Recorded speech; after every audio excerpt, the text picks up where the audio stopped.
Social মিডিয়ায় দেখবেন, বিশেষ করে ফেসবুকে এখন সবাই নিজের নিজের ছবি নানা রকম এফেক্ট এবং ফিল্টার লাগিয়ে পোস্ট করছেন।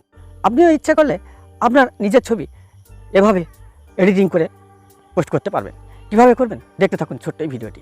আপনারা দেখছেন এসএস ওয়েবস আর আমি আছি আপনাদের সাথে দীপু।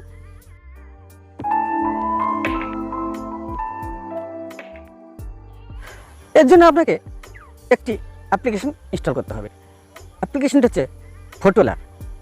প্লে স্টোরে চলে আসুন এবং এখানে টাইপ করুন ফটো ল্যাব এবং দেখবেন এই অ্যাপ্লিকেশনটি একেবারে উপরে চলে আসবে।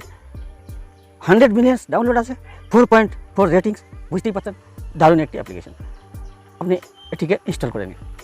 ইনস্টল করার পরে ওপেন করুন। দেখবেন এখানে টপ, ট্রেন্ডিং এবং রিসেন্ট তিনটি অপশান আছে এবং দারুণ দারুণ সব এফেক্ট এখানে দেখতে পাবেন। ট্রেন্ডিংয়ে এখন যেগুলো আপনি ফেসবুকে দেখতে পাচ্ছেন, এই ট্রেন্ডিং যে এফেক্ট বা ফিল্টার সবগুলোই এখানে আপনি পেয়ে যাবেন। আপনি চাইলে এর থেকে যে কোনো ফিল্টার আপনার নিজের ছবিতে ব্যবহার করতে পারবেন।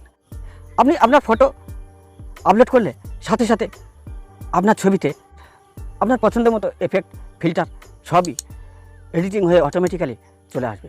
কিভাবে করবেন তার জন্যে এখান থেকে আপনি যে কোনো একটি এফেক্ট পছন্দের মতো সিলেক্ট করুন এবং দেখুন ক্যামেরা দিয়ে আপনি সরাসরি ছবি তুলতে পারেন অথবা আপনার যে কোনো ছবি গ্যালারি থেকে নিতে পারেন।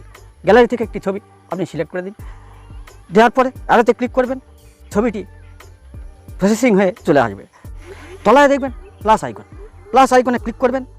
আপনি ফিল্টার অ্যাড করতে পারবেন, ইচ্ছে করলে ছবির উপরে কিছু লিখতে পারবেন, টেক্সট অ্যাড করতে পারবেন এবং কমপ্লিট করা হয়ে গেলে তলায় অ্যারো চিহ্ন আছে, অ্যারোতে ক্লিক করবেন। ক্লিক করার সাথে সাথে ছবিটি প্রসেসিং হবে এবং আপনার সামনে রেডি হয়ে চলে আসবে।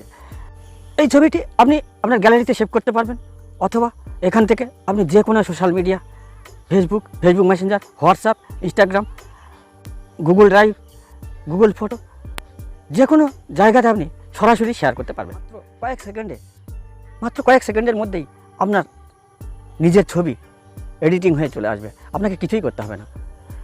ভালো লাগলে অবশ্যই একটি লাইক করুন, বন্ধুবান্ধবকে শেয়ার করুন আর আমার চ্যানেলে নতুন হয়ে থাকলে সাবস্ক্রাইব করে সাথে থাকুন। সবাই ভালো থাকুন, সুস্থ থাকুন। আবার দেখা হবে পরবর্তী ভিডিওতে। নমস্কার।